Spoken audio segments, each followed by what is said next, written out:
Good morning, everyone. Greetings to our audio and YouTube listeners once again. Even though this is a course on the apparitions of Mary, last week we drew together the prodigies of three images of the Holy Face that have spanned the era from the 1840s to the present.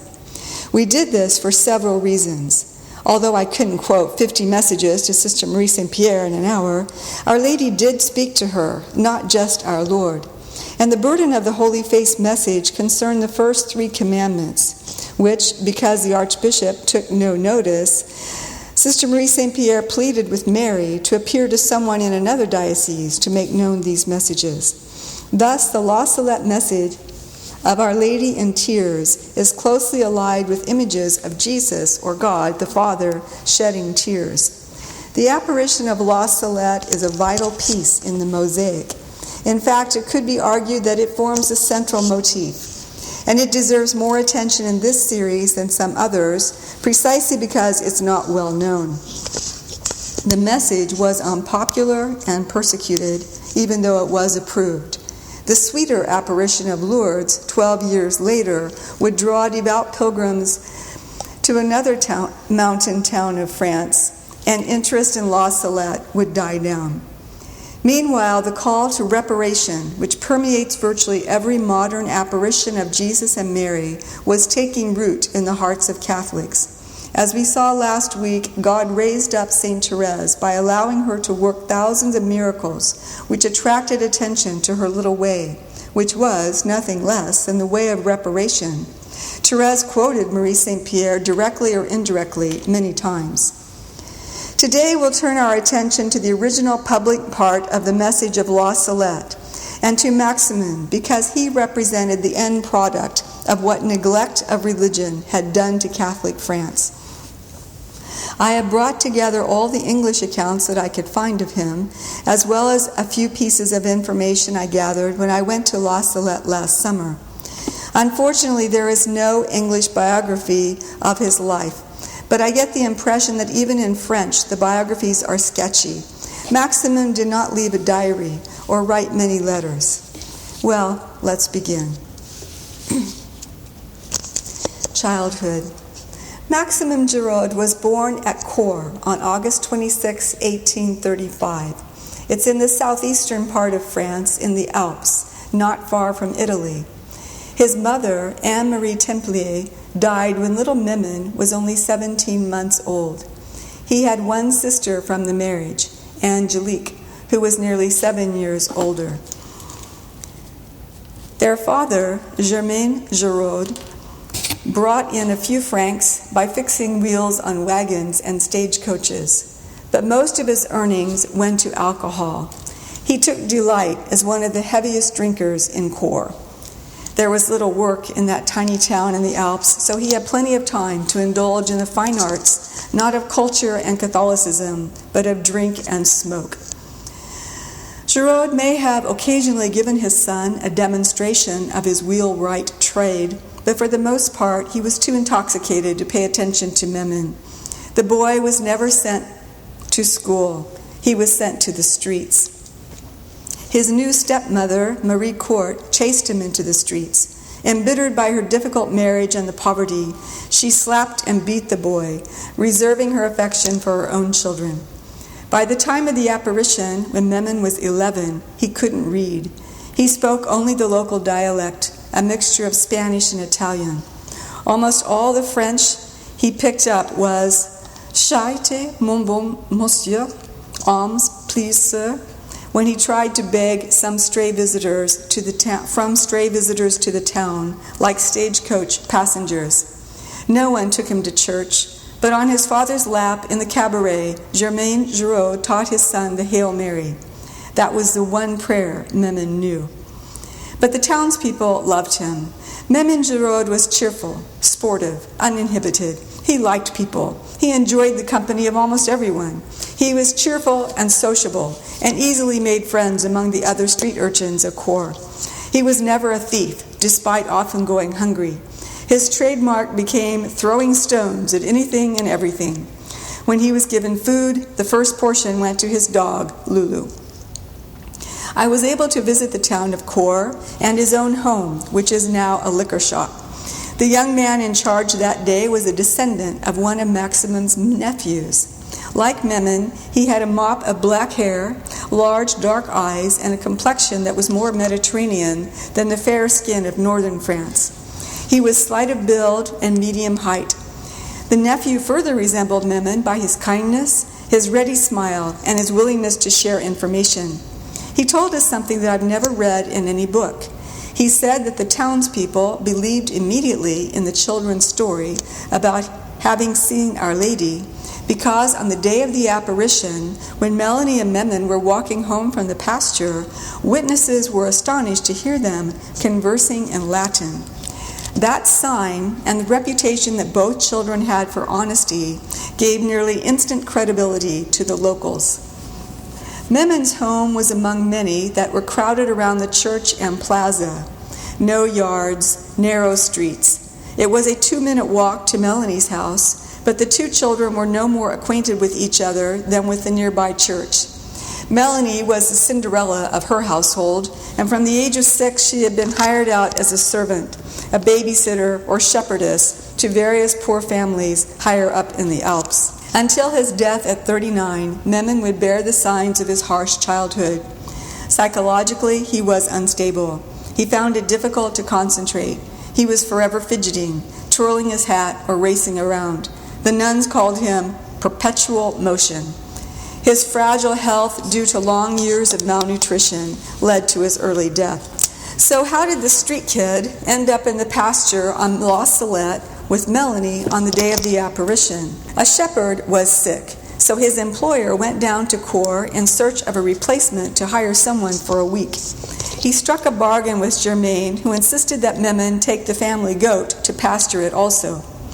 So on a September Monday, accompanied by his dog Lulu and the goat, Memon set out for the house in the town of Abladan in the parish of La Salette. He was sent to one pasture in the first part of the week, then on Friday to another area, the common ground, an unfenced area where anyone could pasture. On that morning, Melanie's employers had sent her there also. Thus the children met for the first time. Like Francisco of Fatima, Maximum did not see Mary's face during the apparition. Francisco was told that he must first pray many rosaries. Later on, Francisco was able to see her, but he never heard her voice. Lucia and Jacinta would relate it to him afterward. The blazing light dazzled Memon. He could see all of Mary's person from her feet up to her chin, and from the middle of her forehead to her crown, but not her face. Perhaps she shielded him from beholding her tears, lest this poor motherless boy imagine that she was displeased with him. After the apparition, pilgrims began arriving from all over France and beyond. Naturally, they wanted to speak to the two visionaries. Sisters of Providence ran an orphanage for girls near Cour, but they took in both Maximin and Melanie to protect them from becoming totally besieged and to give them a rudimentary education. His sweet temper, his generosity, and his constant kindness endeared him to many. He was always completely detached from the things of the world. When people thrust gifts and money upon him, he passed them quickly to sisters or to the next visitors.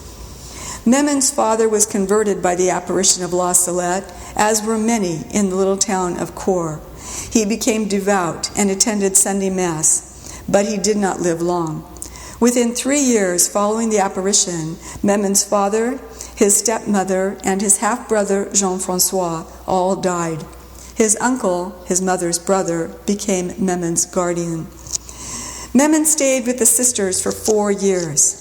When Memon was 16, a group of men took him on a pilgrimage to Ars. Memon was adventurous and longed to experience life beyond this small town and the orphanage. But these men were royalists who wanted the monarchy restored. They were hoping that the secret of La Salette had to do with the French royal family, and perhaps the boy knew what had happened to little Louis XVII, who had vanished from sight when his father and Marie Antoinette were guillotined. They hoped that the curé would get Memon to confide his secret to him, but they gave Memon the idea that they were taking him to get advice on his vocation. In those days, people had to wait several days in line to go to confession to the famous Curé of Ars. So Memon and his gentleman friends were received by the assistant, Father Raymond, who did not believe in La Salette. Monsieur Raymond rudely insinuated that the story of La Salette was a lie. This boy was irritated and tired from the trip, so he gave his usual answer to those who doubted. Well, if you like, put it down that I've told a lie and have seen nothing. This answer undoubtedly did not make a good impression on Monsieur Raymond, and he reported the conversation to the Curé of Ars. When Memon had a private interview with the St. John Vianney, Memon still knew little French, and the Curé did not know the Spanish-Italian dialect. Furthermore, Jean Vianney had few teeth left, and he was difficult to understand. The conversation did not go well. It seems the Curé of Ars got the impression that Memon had lied about the apparition. Memon said afterward that he had admitted to telling lies, but, quote, I meant my little lies to my parish priest of Cour when I did not wish to tell him where I was going, or when I did not want to learn my lessons. Before this, St. Jean Vianney had been an excited believer in the apparitions, but now he was distraught. For 8 years, he ceased autographing pictures and blessing medals of Our Lady of La Salette. Finally, he found peace when he asked 2 specific favors from Our Lady of La Salette.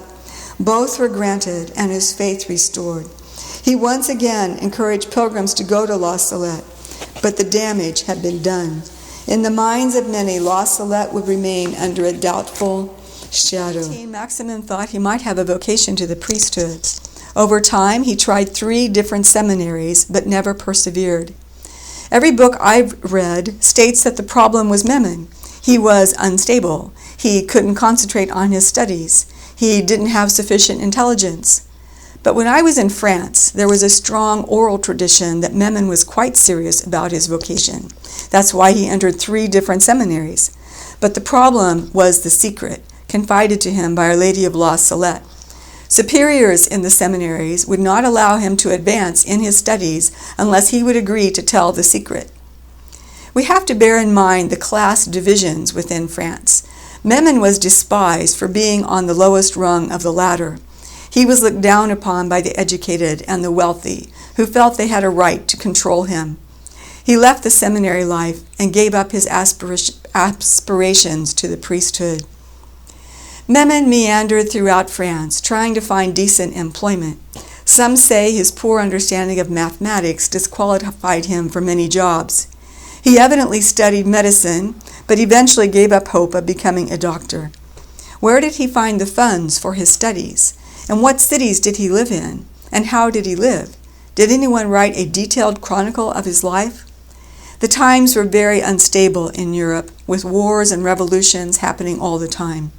At one point, Memon joined the pontifical troops to defend the Pope, but he didn't have the health for a military career. About 1866, he was befriended by a wealthy couple from Paris. Monsieur and Madame Jourdan had come to La Salette as pilgrims. When they met Memon, they became very fond of him. They cleared his debts and adopted him as their own son. In 1870, about 4 years later, Memon was drafted during the war with the Prussians and assigned to Fort Barrot in Grenoble. He frantically tried to reach his friends, the Jourdan, who had returned to Paris. He knew they were in great danger. He sent letter after letter. Madame Jourdan came to him. Then, after more urgent messages, Monsieur Jourdan came. Monsieur Jourdan found out afterwards that his train had been the last one allowed out of the city before the arrival of the Prussians in Paris. A few weeks later, Memon said to Madame Jourdan, "Poor mother, your beautiful home on the outskirts of Paris is reduced to rubble. Everything is destroyed." "But who destroyed it? The Prussians?" she asked. "No," he said, "it was burned by the Parisian rabble." It was 6 months before the Jourdans could get any word from Paris, but when they did, they found out that Memon was right. Their home had been burned, just when he said, and burned by the Parisians, not the Prussians. Another prophecy that everyone remembered was made during a conversation with Monsignor Darboy, the Archbishop of Paris. On December 4th, 1868, the Archbishop said to Memon, and this gives you an idea of the state of the clergy in France, "I do not believe, Memon, in the apparition of La Salette."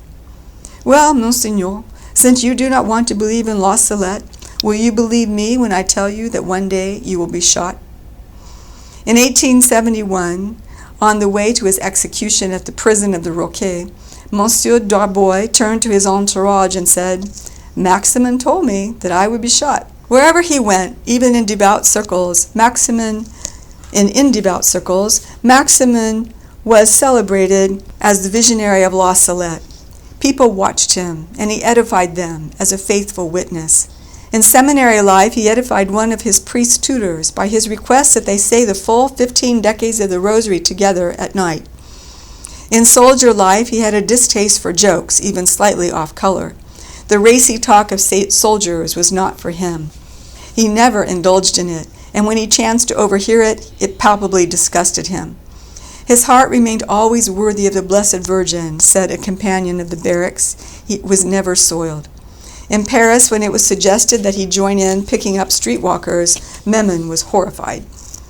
Homeless and itinerant, he spoke everywhere of the apparition. In his journeys in Italy, his stays in one or another part of France, he made known to as many people as he met what he had seen and heard at La Salette. He never got away from poverty and a humble station. Memon said, Our Lady left me as I was. In November 1874, Memon made a pilgrimage to the shrine. In the presence of a rapt audience, he repeated the story of La Salette as he had done on the very first day. This would be the last time. He is not well. On February 2nd, he visits the parish church, also for the last time. Memon had no worldly goods to bequeath anyone, but he wrote a last testimony. When I was in France, I was able to hold the original and scan it. I'll upload the PDF on the website. An English translation would read, In the name of the Father, and of the Son, and of the Holy Spirit, Amen. I believe in all that the Holy Apostolic Roman Church teaches, in everything defined by our Holy Father the Pope, the august and infallible Pius IX. I firmly believe, even were it to the cost of shedding my blood, in the renowned apparition of the Blessed Virgin on the holy mountain of La Salette, September 19, 1846, the apparition to which I have testified in words, in writings, and in suffering. After my death, let no one assert that he has heard me make any retraction concerning the great event of La Salette, for in lying to the world, he would be lying to his own breast. With these sentiments, I give my heart to Our Lady of La Salette. During the evening of March 1st, 1874, a priest came to hear Memon's confession and give him Holy Communion and the Last Sacrament. To help him swallow the host, he took a few drops of water from the miraculous fountain at La Salette. 5 minutes later, he died. He had not reached 40. At his request, he was buried in the cemetery of Cours, but his heart was sent to the La Salette Basilica. Now I want to follow Maximin's recital of the apparition in this talk today. On the re-establishment of the hierarchy in England and Wales, William Bernard Ullathorne, who had taken vows as a Benedictine in Downside Abbey, became the first Roman Catholic bishop of the Diocese of Birmingham. During his 4 decades of tenure, from around 1847 to 1888, 67 new churches, 32 convents, and nearly 200 mission schools were built. In 1854, he embarked on a pilgrimage to La Salette, a difficult adventure in those days, which required crossing the English Channel, crossing France in horse-drawn carriages, then ascending the Alps with the help of mules. English Catholics were excited about the apparition in France, so he published a book for them in English. It's especially precious because he went there in the early days and was able to personally interview the children.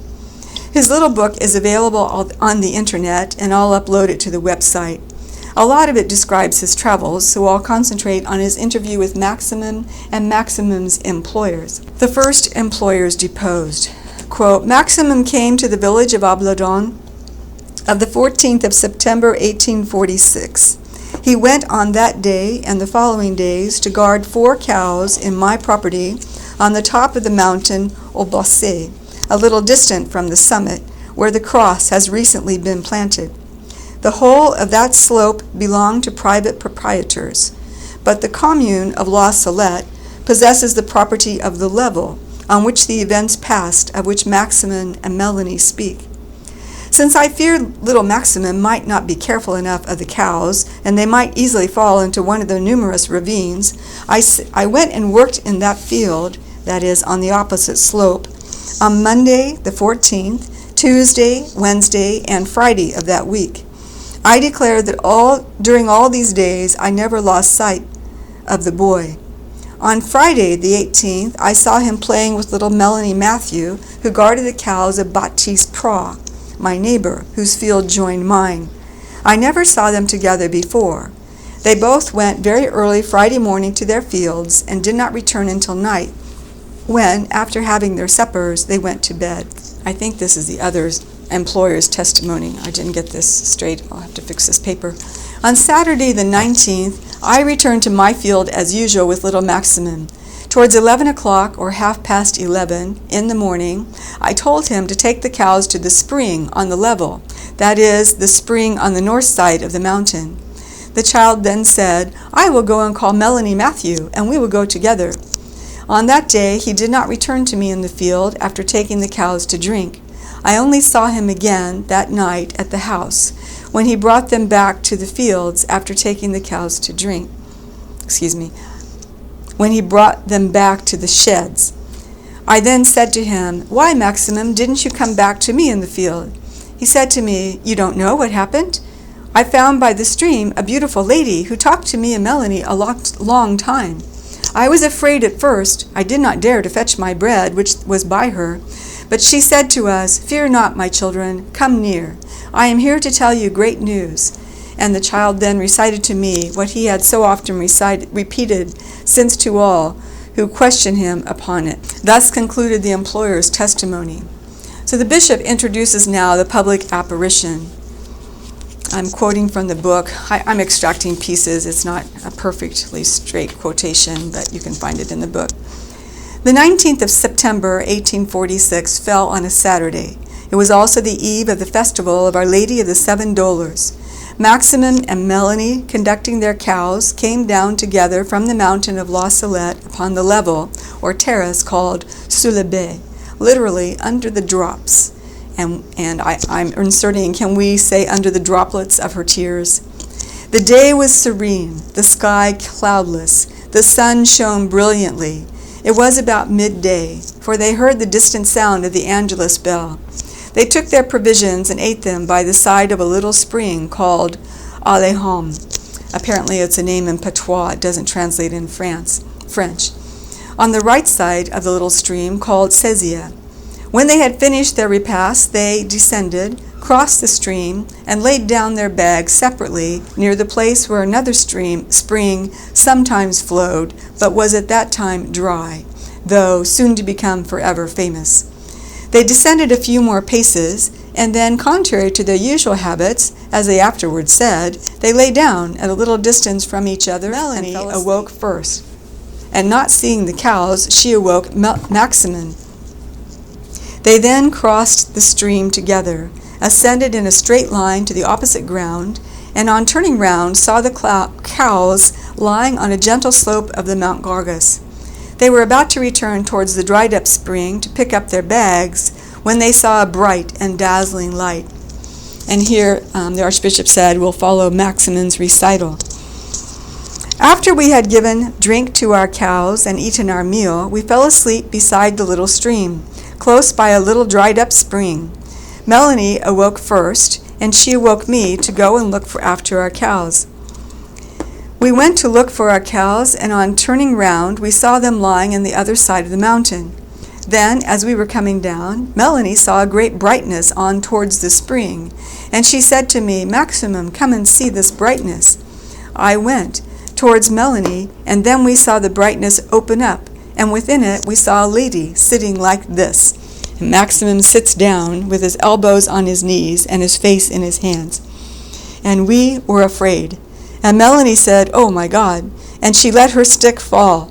And I said to her, "Keep your stick, do. I will take care of mine. If it does anything to us, I will give it a good whack." And the lady rose up, crossed her arms, and said to us, "Come near, my children, fear not. I am here to tell you great news." and we felt no more fear. Then we went forward and crossed the stream, and the lady came towards us for a few steps from where she was seated, and she said to us," and now Maximum recounts the words of Our Lady in nearly the same words as Melanie, "If my people do not wish to submit themselves, I will be compelled to let go of the hand of my Son. It is so heavy and weighs me down so much, I can no longer keep hold of it. For a long time I have suffered for the rest of you. If I do not wish my Son to abandon you, I must take it upon myself to entreat him ceaselessly.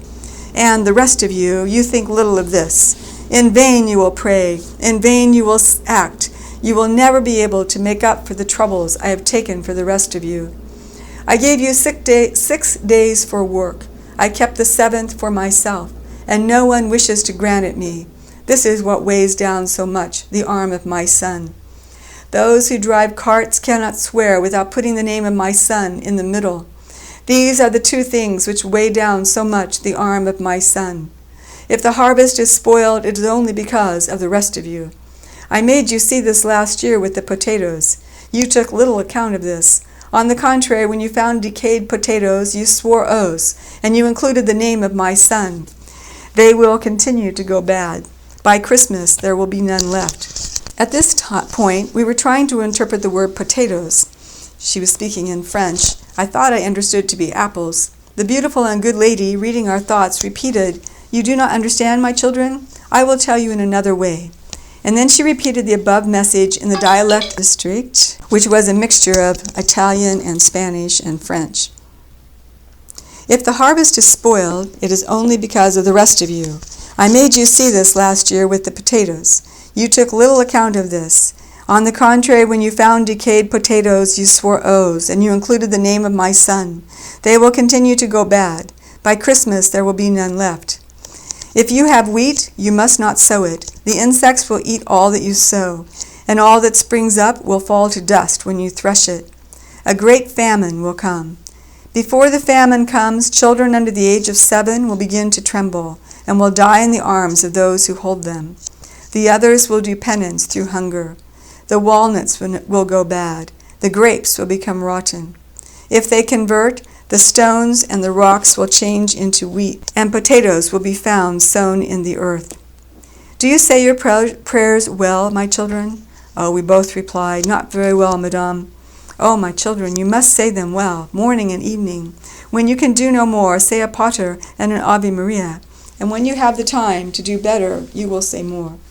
Only a few old women go to Mass.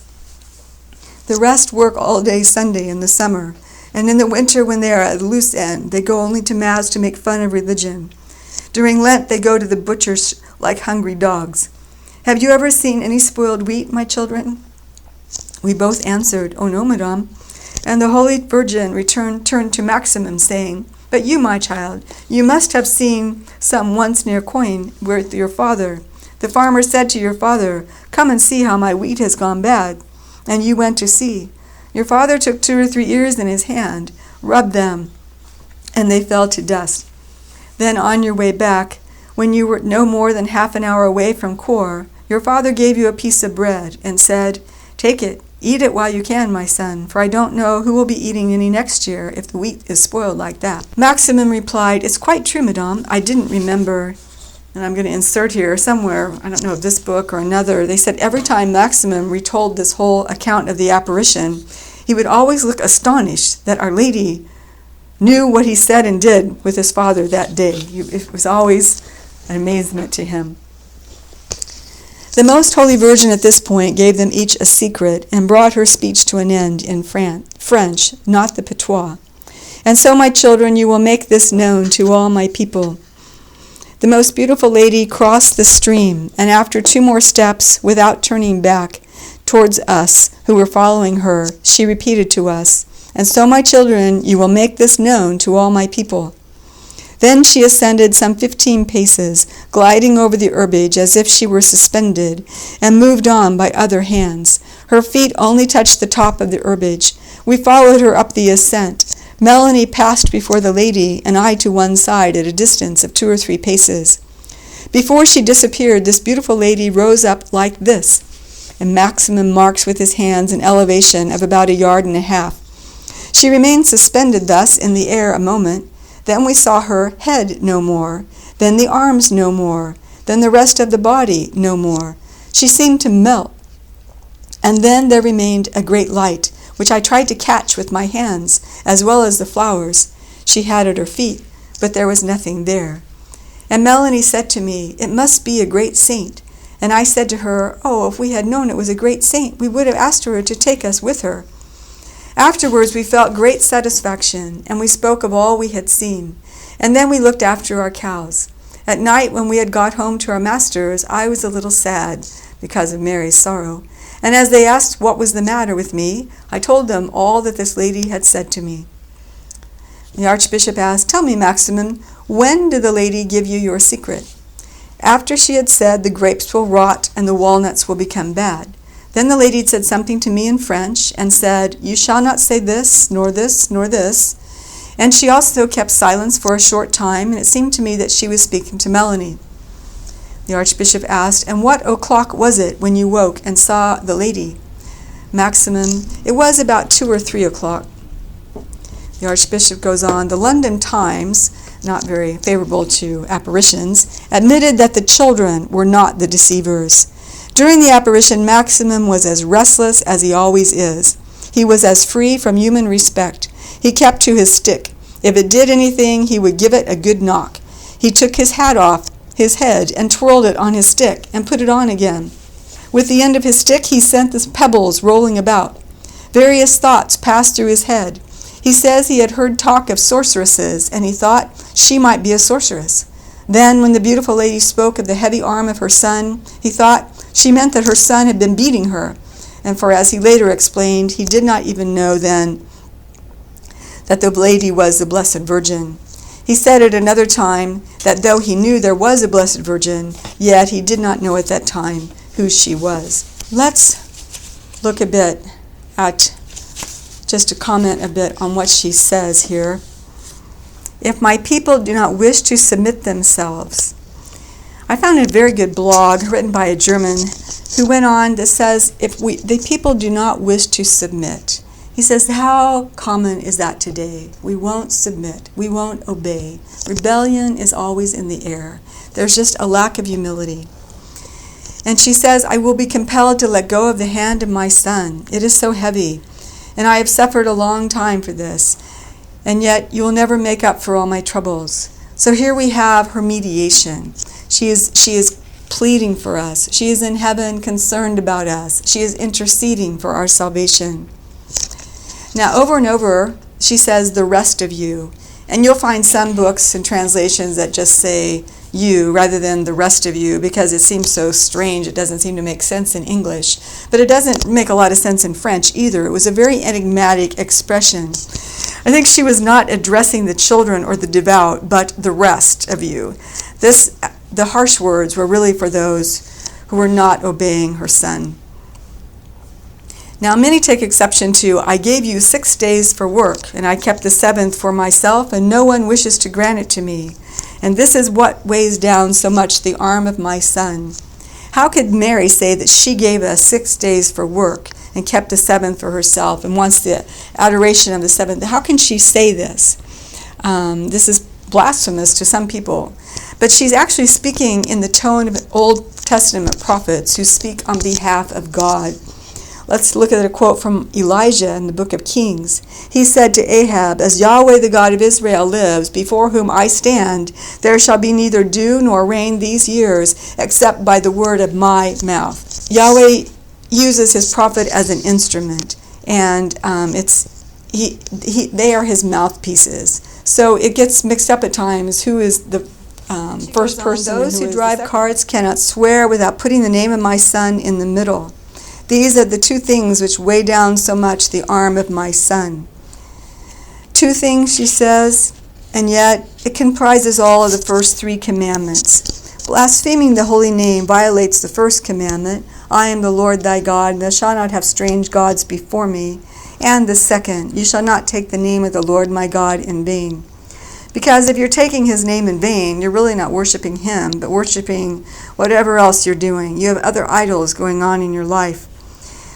And the third commandment, of course, she's talking about keeping holy the Sabbath day. So she goes on, if the harvest is spoiled, it is only because of the rest of you.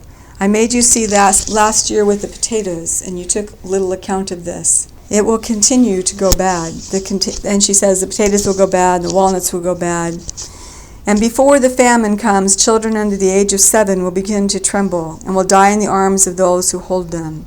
And if you have wheat, you must not sow it, for a great famine will come. Now the question is, was she talking about an imminent famine, or was this has to do with the rest of the secret, which is obviously for the latter times? So I think we can take multiple fulfillments here. There were famines going on, but they were not dramatic as this, and it's hard to find anyone testifying to children trembling. So this trembling sickness may still be coming to us, and it may have to do with many symptoms of seizures. We have so many children today who have brain seizures going on, and I think that's a sign of these latter times. There's so much autism and so much poisonous things in our atmosphere, and vaccines that cause so many problems. And the children are the ones who suffer most because they're the most fragile when these enter their young bodies. But I found an appendix here in one of the books. Historical records strikingly bear out the fact of the fulfillment of some of these dire predictions made by Our Lady at La Salette. Famine did come to France and many other countries in a few years after the apparition. The French newspaper, the Constitutionnel, in March 1856, this was 10 years later, commented, though a complete list of the deaths for the year of 1855 has not yet been brought to our knowledge, by the results already known, we are led to believe that the year will show an extraordinary increase of mortality of at least 80,000 persons, whose deaths were caused by the continuation of the high price of food. That's enigmatic. A cryptic way of saying the high price of food meant that 100,000 people died of starvation in France. The same newspaper gave the number of the famine victims in 1854 as 60,000. In 1856, the number rose higher. So it would be about 250,000 deaths from 1854 to 56 in France alone were from famine. And to say that during these 3 years, as many as 1 million persons became victims of starvation throughout Europe is to fall short of the reality. And as to Ireland, there the famine was severest. We have only to read the speech of Queen Victoria at the opening of the English Parliament, January 19, 1847, to see that there, that very year of the apparition, the loss of the potato crop was the cause of cruel suffering and of a cruel increase of the mortality rate. And so millions died in Ireland, and that's why we have so many Irish today in America, because they could not find work or food for years. The famine kept going on, and so they hopped on ships that were very dangerous. They called them coffin ships because many of them sank on the way to America, but they were desperate. They would have died in Ireland or in America. So there was some fulfillment of the famine, but she talks about a great famine will come, and the insects will eat what you sow, and don't even plant the wheat because it's hopeless. The insects are going to get it, and all that springs up, does manage to come, will fall to dust when you try to harvest it. So it seems that there is something else going on here. And she said the others will do penance through hunger. They might survive, but they will be hungry. The walnuts will go bad. The grapes will become rotten. However, she says, if they convert, the stones and rocks will change into wheat, and potatoes will be found already sown in the earth. Now, the book of the Apocalypse, which we're also studying in tandem with this course, will talk, of course, of famine as one of the hallmarks of the latter times. So I think this could be on the horizon, but we'll discuss that more in that series. Okay, I just want to sum up these first 3 commandments a little bit, because to tie them in with the holy name revelations of last week, and then what we're talking about in the same week of the Apocalypse. The first commandment corresponds, I think, to the Holy Face apparition at the Vatican, because it so resembled God the Father. Stern, majestic, his eyes lowered, he was upset with his children. I am the Lord thy God, thou shalt not have any strange gods before me. And in these latter times of the apocalypse, if it corresponds, as I propose, to the secret part of La Salette, which we'll discuss later on in this course, the ancient serpent was called the devil and the deceiver. He wanted to destroy worship of God. This was the devil who had taken Jesus up to the mountain and said, if you then will worship me, all this shall be yours. And he tempted him. The devil has tried to destroy worship of God, and that Mary says the red dragon, she says to Father Gobi, is atheistic communism. So this is atheism, which is obviously against the first commandment. There's no God at all before him. There's no gods at all. And so the second commandment, thou shalt not take the name of the Lord thy God in vain, corresponds to the image of the shroud, when Jesus himself was blasphemed and mocked and scourged and horribly treated. And we have all that image as a photographic reproduction now before us, which we've never had until this recent century, to remind us of the horrible way that he was treated, and that he is being treated by blasphemies of the tongue these days. And we discussed in the other thing that there were three creatures, horrible creatures, in the book of Revelation, and the second one opened its mouth to utter blasphemies against God, blaspheming his name and his dwelling, and all who dwell in heaven. So we've got this theme of blasphemy of the holy name running through all this modern era. And finally, of the Sunday, remember to keep holy the Sabbath day. And this corresponds, I think, to the third horrible beast, this beast that was like a lamb but not really a lamb. And it says in the book of Revelations that it will exercise its authority in the presence of this other black beast and make the earth and its inhabitants worship the first beast.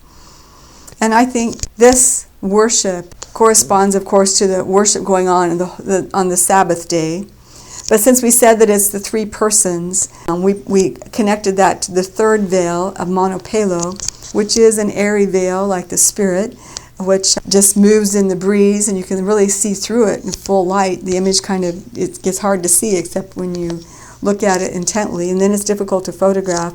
So it's very much like the Holy Spirit.